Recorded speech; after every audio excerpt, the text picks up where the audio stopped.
Welcome to the Wrecked by Fiction podcast. That's not a comfort read. Yes, it is. Did I read it on my lunch break? Yeah. So I made notes because I didn't know if there was going to be a quiz. Hey, everything is for a grade.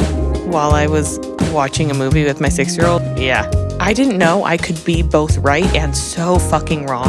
Wrecked by Fiction, where we read, cry, and question our emotional stability.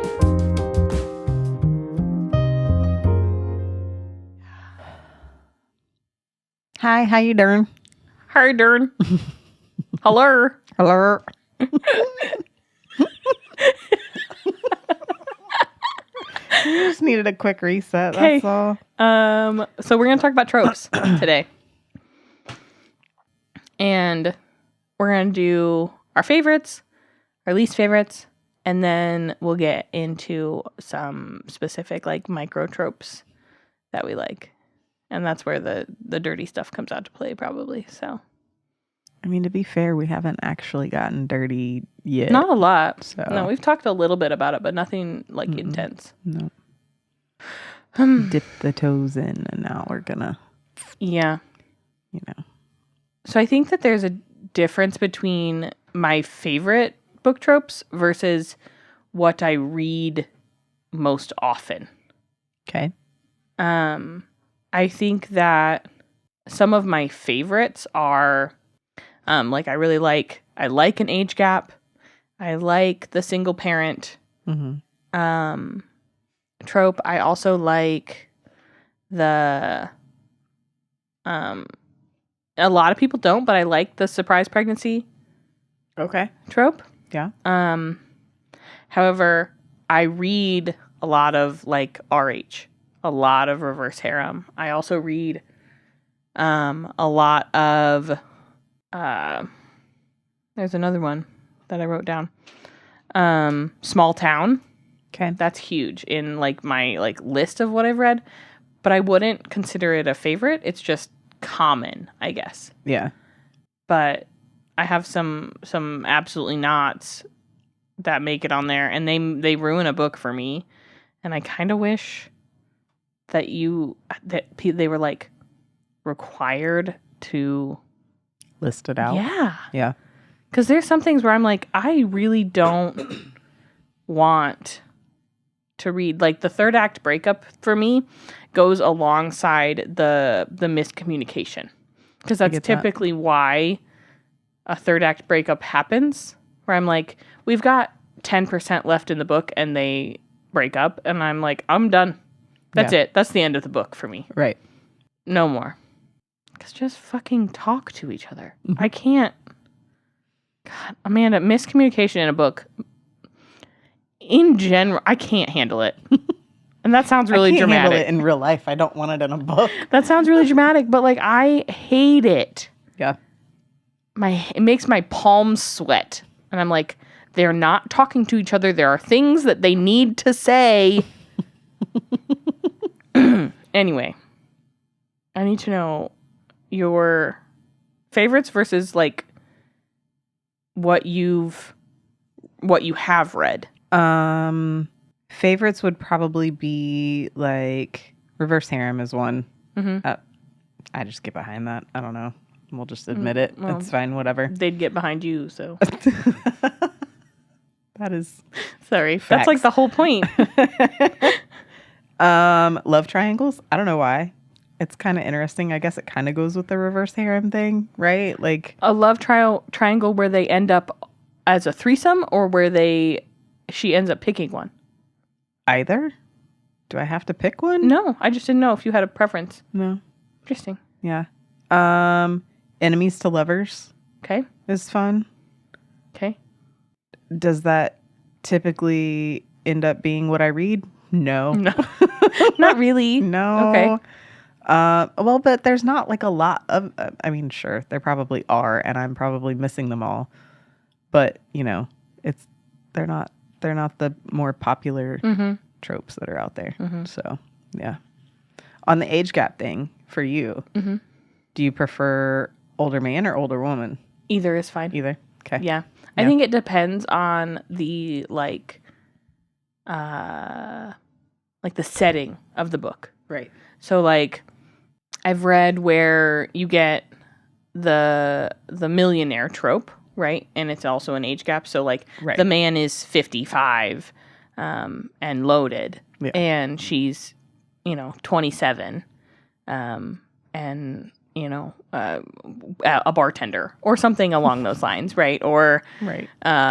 she failed out of college and she doesn't know what to do with her life, and I like those, but I also like the where the FMC is older, and you get the younger guy who is just like Golden retriever. yeah, He just wants to make her happy and please her and do whatever she says. Because really, for me, when I read an age gap where she's older, it falls into that category of like the dom sub Right. situation Yeah. too.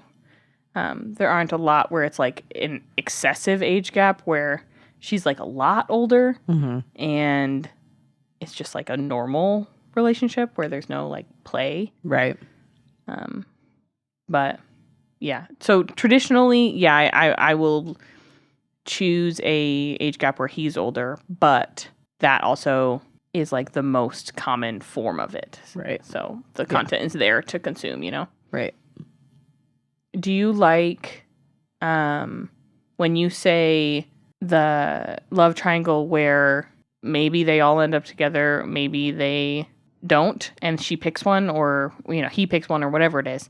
What about where it's so 2-part question. Number one is, do you like it when it's like they're fighting over, there's like a central person and it's like they're competing for attention? No. I think I get drawn to the one person struggling to pick. Okay. Versus them like trying to get the main person to pick. Understood. I don't know why. I'm Okay. sure a psychologist would love to pick that apart. Go ahead. Tell me. What's that mean? I think, yeah. There's a lot of things that I'm sure you could take to your therapist, and there would be an interesting conversation had around it. Okay. Second part of that question is, so it's not about the fighting. What about it's an established couple and a third? Is it like cheating or? No, it's like they like a poly kind of thing. Kind of like a poly kind of thing, but like specifically the book that comes to mind for me is I'd have to find, it's like X's and O's, and it's like a lumberjack and his wife, and then a man gets he's driving and he gets like his car breaks down, or he gets into an accident and he's like slides on the ice or something, and they like rescue him from the side of the road so he doesn't die in the wilderness.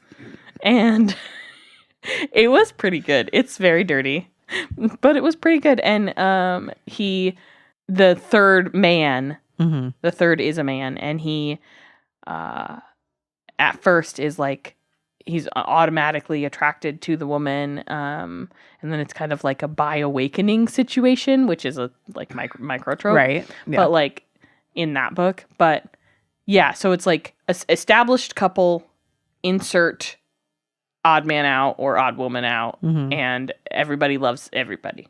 I'd be down for that. Yeah, I haven't read one like that. You haven't read one? I wouldn't be opposed to it. Yeah, no. There's Sarah Kate. One of these books is, I don't have it. I only have the 4. It's not one of the ones that I have, but it's in this series where it's an established. Oh no, there might be 2 actually. Oh wait, this one. This is Madam. It takes a different turn, but there is an established couple that adds a third, and then I believe Give Me More is also an established couple that adds a third. So, that's something for you to borrow off of your bookshelf. Yeah, see if it. I'm gonna say something weird. Never mind. Trips my trigger. I was gonna say tickles your fancy. Why are you turning red over there? Oh God! Because I could never be an audiobook narrator. My eyes would be watering and I would be giggling. into a microphone. Okay, so we touched a little bit on the microtrope, like in that book that I just mentioned, where it's like by awakening. Mm-hmm. So for me, the microtropes that kind of get like, if an author is like marketing their book, Mm-hmm. you know, on social media, you'll see like a picture of the cover of the book, and then there's like arrows, and it'll say, you know, like little pieces of the book on the outside. So I'm drawn to the my wife microtrope. Okay. Where really like ties into either a like arranged marriage / like fake marriage situation, where maybe they got married for like a business arrangement, or like they're both getting something out of it. Right. And then she is in trouble or something, and he storms into a room and he says, "Where's my wife?" that gets me. That gets you? Yeah, it does. But I'm a big fan of, I love a mafia romance, and that's really big in the mafia romance world too. Yeah. Is the my wife microtrope. I now want to find you in public somewhere and just walk in and be like, "Where's my wife?" Hey, we should do that in Hobby Lobby and then be told we are never allowed to step foot in that place ever again. That would be fun. New TikTok idea. When I'm on the road. Okay.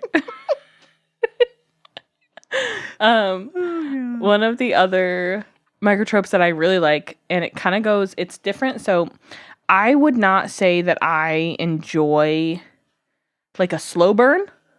Okay. And that really, you get most of that in like a fantasy. Yeah. Fantasy world. Don't get me wrong. Many a fantasy series where everything is the tension and the building and the laying the foundations and all of the different types of relationships and all of that. And then it's, you know, you're 2,000 pages into the series. And then you get... Before anybody finally touches each other? Yeah. Yeah. And then you get the fuck it moment. Yeah. Where one looks at the other and realizes, why have I been waiting? I like that. I don't like a slow burn, particularly. It's not like... Right. what I will choose every time, but I do like that moment where they are like, it's been too long. Right. I've been waiting. Yeah. I get that. Yeah. Sorry. Yep. No. You're thinking, is there a book in mind that you specific that fuck it moment that it reminds you? It wasn't a book. Oh. You're thinking about your own life? Yep. Oh. We won't go into that. We're just gonna no real life retellings. Nope. Nope. Books only. Yeah. So I tend to like one where something has happened and they like got caught in a rainstorm or whatever. Oh, yes. And there's got to be like a, you know, somebody's got to wear the other one's clothes, right? Mm-hmm. Like typically it's her in his shirt or whatever. Yeah. It's kind of hot. Yeah. I also like to steal men's hoodies though. Yeah. So, you know. Well, when they describe a scene like that, when it's like, you know, it's always from his point of view. Right. And she walks out and she's wearing his shirt and he, you know, he says, "Oh my God, it brushes her thighs," or something along those lines. Yeah. And then, you know, there's always the caveat of, well, I didn't have underwear that would fit her or pants. And so she's just wearing just a t-shirt. The shirt. Yeah. I do like the other wearing each other's clothes thing. Yeah. Yeah. It's pretty hot. Yeah. Also any kind of movement or like a hand over the mouth or kissing to get them to stop talking. Mm-hmm. Like even just like the kind of finger on the mouth kind of thing. That's, yeah. I'd go for that. Yeah. Yeah.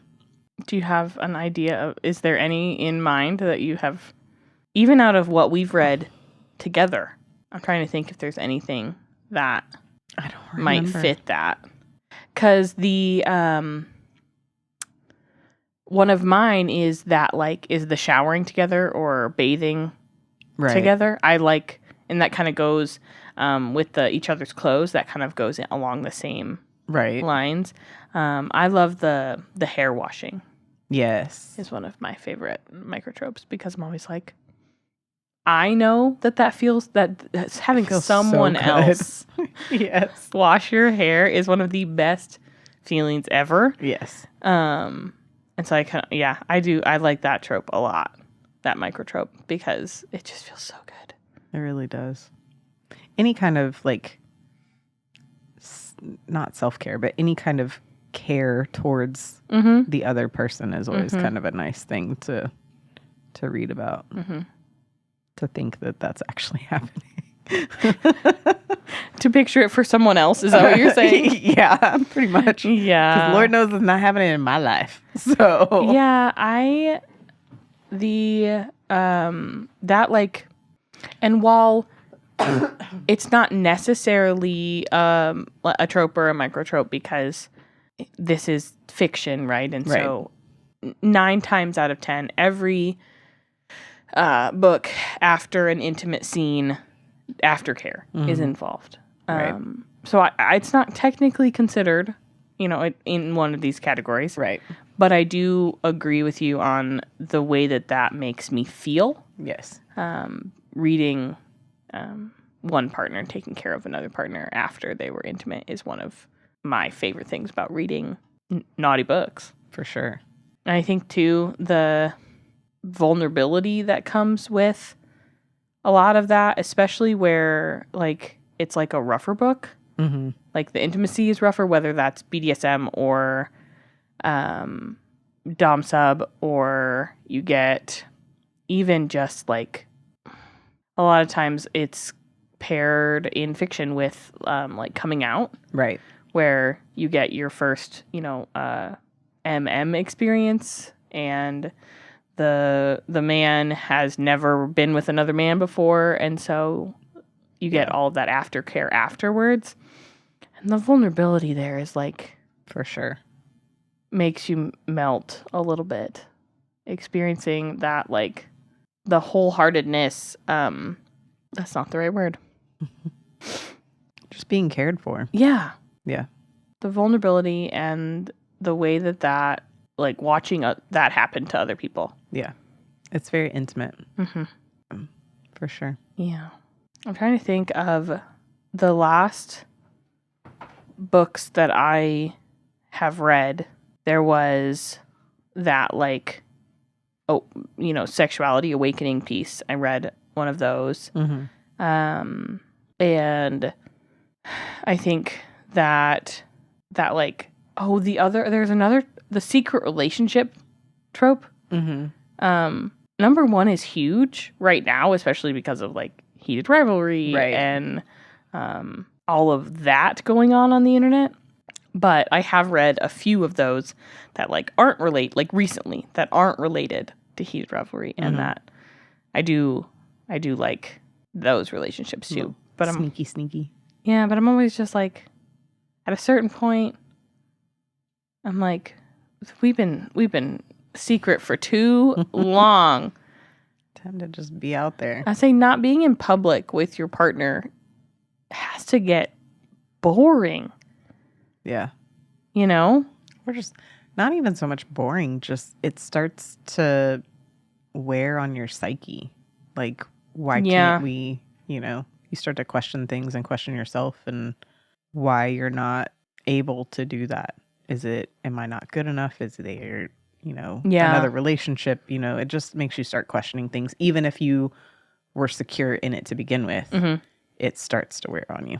Yeah, like you had agreed on it together. Right. And then, I think that it's so interesting, like that specific piece, because the way that you just mentioned it is something that I think about all the time, where I view, if this was my relationship. Right.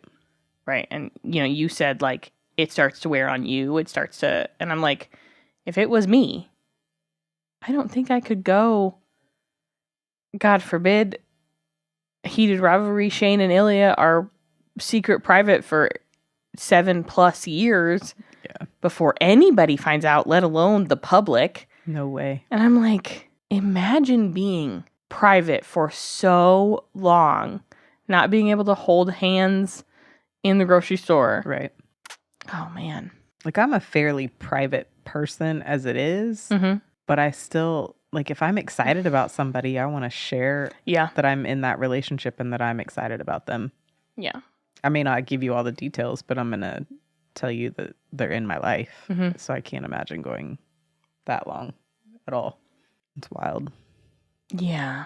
I think that, like, to get back on the, like, tropes piece is with when you have that secret relationship, and that's, like, the whole theme of the book, right?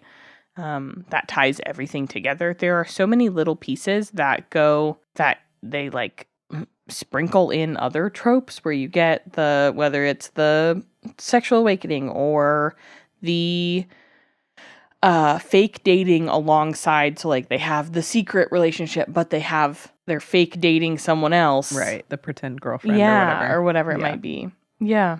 I think that the way that some authors are able to kind of, like, overlap tropes is very neat. And one of my favorite things about certain authors. But yeah, I'm trying to think if there was anything else on my list. Oh, how do you feel about the one motherfucking bed microtrope? I don't know that it's something that I've really come across. No? No. Not in the, like, fantasy land or, like, the realm of reading there where they like are they're on a journey and they come across the only inn they can find, and there's only one room left, and God forbid that one room only has one bed, and now they have to sleep together. It's not. No. They do it. Authors do it in the, like, contemporary books too, where it's a boss and the assistant, or, you know, something like that, and they're on a business trip, or there was one, it's not over there. It's an Elsie Silver book, and it's called Powerless. And actually, my brother's girlfriend borrowed it when she was over here a couple weeks ago. But they're on, like, a cross-country road trip, and they stop, and their reservation is messed up. And so their reservation it's only one room instead of two. And then he offers to sleep on the floor, which is pretty common in that trope, right? Right. And she says, "Oh no, we'll build a wall of pillows in between us." And then the microtrope that goes along with that is that they wake up wrapped in each other. That she has climbed the wall of pillows, and they wake up wrapped. And he's together. So disappointed about it. Oh God. Because they were secretly harboring crushes for each other and didn't want to admit it. He just wakes up hard as fuck and has to sneak out of bed so that she can't tell that that's happening. Or, oh boy. Or he wakes up and she has nestled herself so close to him that it doesn't matter if he moves or not. She can tell that he has awoken with that thing that boys wake up with, morning wood. I have no fear. We're saying the quiet part out loud on this podcast. Yeah, we are. But yeah, I don't know. I have one on this list that neither one of us has mentioned. It's a naughty one. It's the one that has the asterisks on it. Yeah, I saw that one. It makes me giggle every time. I'd like to know what have you ever read a book where that happens? Yes. Okay. Where he I don't remember what book it was, but yes, I have read a book that it has happened in. Where he enjoys himself so much that he doesn't even get to take his clothes off. Yes. I would say there's a list of books where that is where that happens, if that was something you hadn't read before. But yeah, I didn't know how you felt, if that was something, because a lot of people are really like, I love it. I love when they include. I wouldn't be disappointed if I could make a guy that excited in real life. So yeah, oh, okay. Like, why not? Why not enjoy it in a book? If I could make a guy that happy. Yeah, whatever. I'm trying to think. I don't know. Nope, That's too real life, I think, for me. Okay. No, I'm gonna change directions. Good idea. One of the other along this, not necessarily like the same lines, but like along the microtropes is I have the touch them and die piece, which is you get in certain realms of fiction where fantasy, that's huge, right? You also have it in like the mafia romance or the dark romance in general. Right. You get a lot of that. Like the jealousy thing. Yeah. Yeah. I'm going to kill every person who looks at you. Yeah, exactly. Yeah. Or someone who slung their arm around you in the bar when they were drunk and wasn't paying attention. Yeah. Which you haven't read Haunting and Hunting Adeline. No. And I have told you that you should not. Right. I don't think you would like it. However, Zaid Meadows in the first one sends a man's hands to Adeline in a box to her house. He drops them off because she didn't even get to complete the act, but like tried to have sex with another person, and Zaid like fucked with the house and was like pushing the doorknob or the doorbell and messing with stuff, and the guy was like, fuck this, I'm leaving, and he leaves, and she never hears from him again, and then like a couple days later his hands show up in a box and Zaid leaves her a note saying like, I told you this would happen. That's a red flag. Zaid Meadows is a walking red flag. However, I really like those books. No judgment. I'm just saying. Yeah. Ladies, if you're in a relationship with a guy that does that, you need to run. Well, not only run, but call the police. Yes.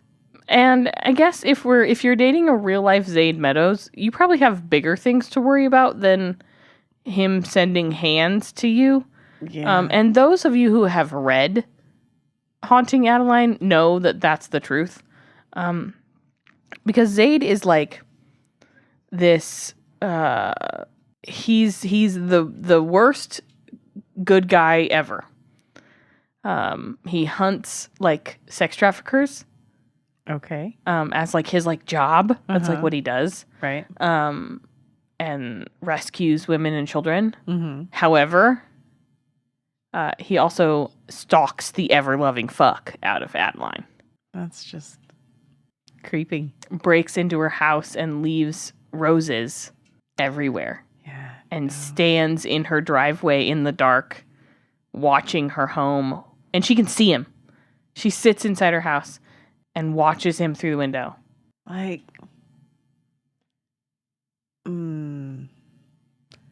I have had relationships where the other was very jealous, very insecure.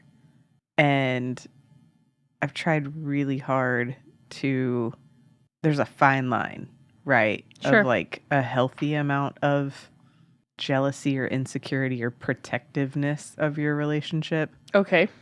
That doesn't do anything for me. Like at some point, if you've gotten super overprotective, I'm out. So yeah, I'm glad you have suggested I not read those. No, you wouldn't like it. But I do think that there's a piece of that like possessiveness, which I do get off on. Right. I think that I get it. A little bit of it is nice. It makes you feel good because it makes you feel wanted and loved and cared for, and yeah, I get it. But then after a certain point, yeah, there's a certain you're point, like, I'm out. Yeah, where it's like, I'm gonna go hang out with my friends. It's fine. That existed before you. Zaid Meadows wouldn't let you leave when you decided that you were out of it. So, good to know.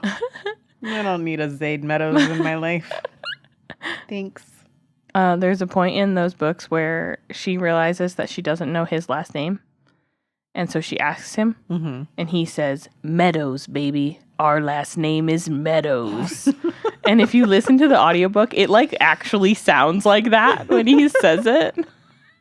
And I'm like, Zaid, you're not married yet. Weirdo. But yeah. Yeah. I don't know, that whole the touch them and die thing. I was going a direction with that when I started this whole piece of this conversation, but Sorry that I took you off on a different tangent. Well, there. that's the whole point of sitting here and talking to each other. It is. But there is a book, and this is where this is like me placing like a call to action to anybody who listens. Mm-hmm. Is that there is a book that I cannot remember the title of. Okay. I have never read it. I've never downloaded it. Mm-hmm. I have seen it in like recommended in like forums or like on TikTok or in one of my like book club groups. Right. But I've never downloaded it. And it's a touch them and die or like a my wife situation. Mm-hmm. But the husband is the one who's kidnapped and shit starts. I'm pretty sure it's fantasy realm of fiction, and shit starts going down, and the bad guys are like, oh my God, what's that? Because they can like hear like explosions or something going on. And the man is like tied to a chair and he says, that's my wife. And in bursts this badass like lady archangel situation Yeah. woman. I don't know what it is, but I have seen it's. I know it's the same book that's being recommended over and over again. Uh-huh. So somebody has to know what the title is of that book. Well, you know how phones work. Now that we've talked about it, it's going to come up again. Yeah, my FYP, it will automatically be recommended to me. They've been listening today. Probably. I mean, I wouldn't be surprised. Speaking of creepers. But our phones Yep. are stalking us. Well, that's guaranteed. Yep. So, well, is there any that you won't read Probably not. other than that, like, overly possessive piece or like the... I mean, even that I could read. Mhm. I would just be like, meh. You know, it wouldn't necessarily do anything for me. Mm. There's not really anything that I wouldn't read. I mean, there's things I don't That you don't prefer. enjoy? Yeah. The fake dating thing doesn't really do it for me. Mm-hmm. That just seems kind of silly. Mm-hmm. Slow burn drives me nuts. It takes too long. It does. Like, there are times where it's okay, where you need a little bit of build up, whatever. Mm-hmm. But sometimes if it's like I've read 3/4 of the book Mm-hmm. and they're still toying with each other, Mm-hmm. like, just get it on already. Mm-hmm. Come on. So yeah, that gets frustrating. Yeah. But yeah. I think under that same kind of category is after the amount, number one, the amount of books I've read. Right. Yes. We're not going to do a total count because that would be absurd. Goodreads would tell you how many I've read in the last couple of years. So between the like everything I've read and the different genres that I've read, whereas most of them being some subcategory of romance, right? Right. I cannot bring myself to read Closed Door. And do you know what I mean when I say that? No. So, like the books we picked up when we started, those are obviously open door scene books, right? You get word for word descriptions, dialogue, all of the above. Yes. Closed door, you get none of that. You get the lead up. You get but the no lead up, details. and then the next morning. Right.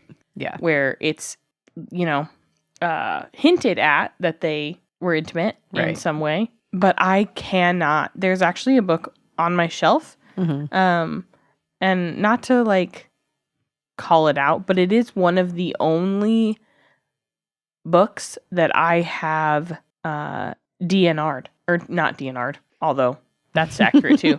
DNF'd. Yeah. Yeah. Because I read over half of it.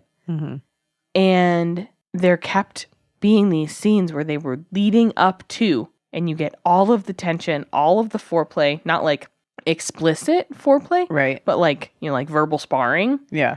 And then there's like a page break, and then they're cleaning up afterwards. Right. Or a page break, and it's the next day. And I'm like, why am I here? After the amount...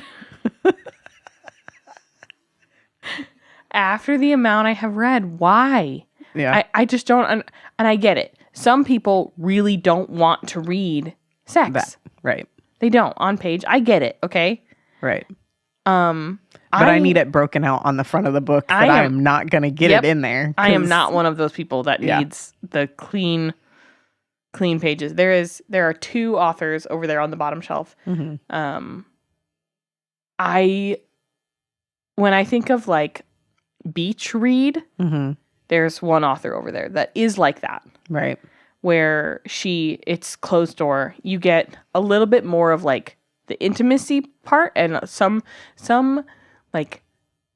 dirty dialogue, mm-hmm. not like obviously while they're being intimate, but like the lead up. Yeah. And then she just isn't like explicit. So they're fine. Again, it's not, I won't pick it up if I have something else to read. Right. But I will never finish.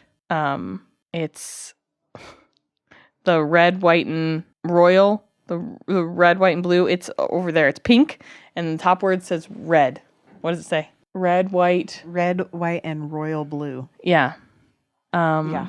And they made that into a movie. You can watch it. No thanks. I won't finish the book ever. I have thought about I got it on sale, not secondhand, but it was like on the clearance shelf at the bookstore. And I was like, oh my God, the movie was supposed to be really good. I bet the book is good. Mm-hmm. No, I was bored. Yeah. Was the movie any good? I don't know. I didn't watch the whole thing, which tracks, right? I watched like half of it. And I also read like half of it. So yeah, I don't know. But yeah, I can't do the closed door. It doesn't, if I'm choosing something that doesn't have like open door scenes in it, mm-hmm. I am choosing it for something other than the love story. I am not reading it because these people are having a cutesy, right? Like the spell shop there's no sex in the spell shop, which was one of the ones you tried to pick earlier for our game. But there's no sex in that book. I did not choose that book. Yeah. Because of the relationship in it. I chose that book because of the magic system. Right. And the fantasy piece. So. Yeah. There's a series that I have read. My grandma and I actually read it together that I guess would be considered closed door. Mm-hmm. They get the lead up and then she does give some of the details on what's going on. But it's also kind of a comical detective private investigator series. And so you read it more for that refresher kind of thing in between something that's been deep and dark, right? Yeah. So you get the laughs and the comedy out of her being a disaster bond enforcement agent is what she is. But there is some love story and a love triangle in there. And, you know, one of these days I keep hoping that she'll finally pick one of the dudes. We're only like 40 books in. It's fine. So, well, I think that for me, there are things I won't read, but it's not a long list. I'll try just about everything once. I mean that in most ways. That's just the truth. There aren't a lot of books where someone could be like, you'll probably hate this. Right. Because I probably won't.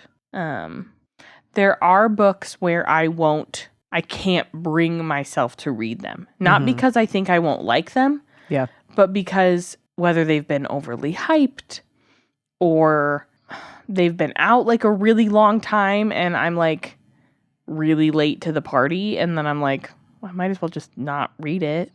Right. Which is probably stupid because I'm sure I'm missing out on a lot of good content that way, but I don't know. Maybe not. I don't tend to be the one that kind of goes with whatever is popular. I was that way with music and I'm that way with books and, you know, it's just kind of how I roll. Yeah. There are certain popular books that I have kind of given in and read. Like Fourth Wing? Fourth Wing, ACOTAR, Throne of Glass. And half of the time I go, I don't understand the hype. I don't get it. You liked Fourth Wing though. I do like Fourth Wing. I wouldn't say that it's one of like, I don't think it's like this out of this world series. Okay. Right? but I do like it and I would recommend it. For me, it's an easier read than ACOTAR or Throne of Glass. That's interesting. Why? I haven't read Fourth Wing.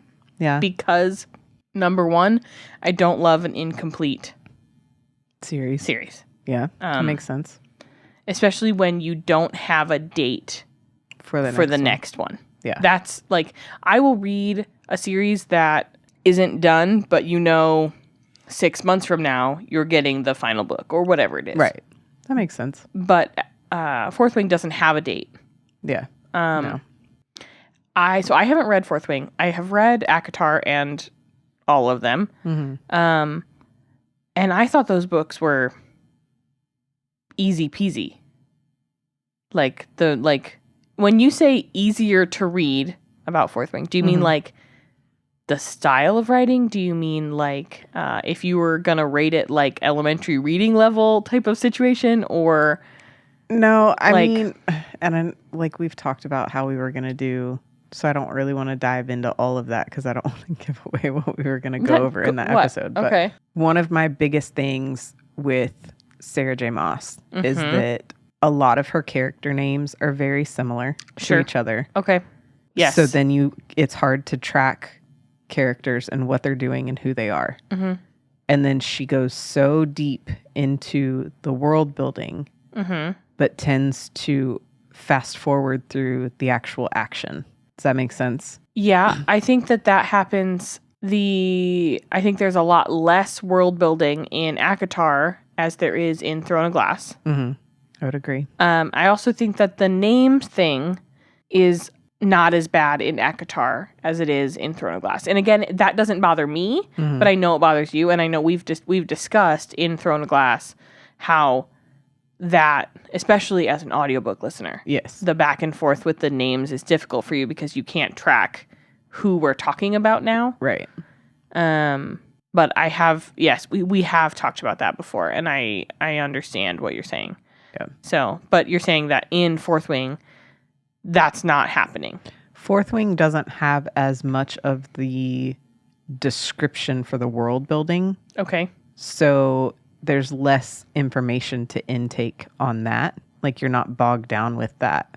So that's what I mean when I say that it's an easier read, because it's more of the straight into the action and straight into the, what is going on versus telling me all of the nitty gritty details about everything that's in the surroundings. Got it.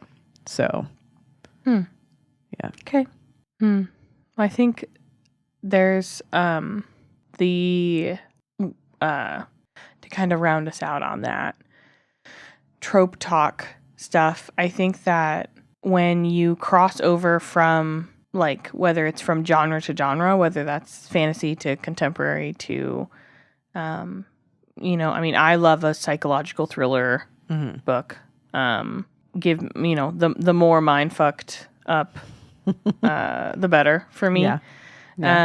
And I do think that it's interesting when you look at tropes across the genres, because in the, like, psychological thriller world, you get entirely different, in that murder mystery piece and all of that stuff. You get a really, like, different kind of, like, basket of tropes that you get if you are, only reading fantasy novels, or you're only reading romance books. There's a different number. And so I do think it just depends on what you prefer to consume. Right. And there are I really, I'm a big believer in that there's something for everybody. Agreed. And, if you love a small town romance book and that's the only thing you like reading, there's 2,000 books that are small town romance. And I promise you will never finish that list. Yeah. No. So, and there's no judgment. Yeah. Like, I don't care what you want to read. Yeah. Read what you want. I read it all. Yeah. Don't get mad at me if I don't enjoy what you enjoy, though. No. It may not happen. No. So it's all over the place. But thanks for playing games and talking about tropes with me. Absolutely. And getting a little bit naughtier today. Woohoo. Okay. We're Wrecked by Fiction, and we'll see you later. Bye. Wrecked by Fiction is recorded and produced by Westhouse Productions. They handle all the audio, video, and post-production, so we get a clean sound, smooth edits, and zero tech headaches. Westhouse Productions aligns with podcasts, live music, and creative projects that want to sound professional without losing their edge.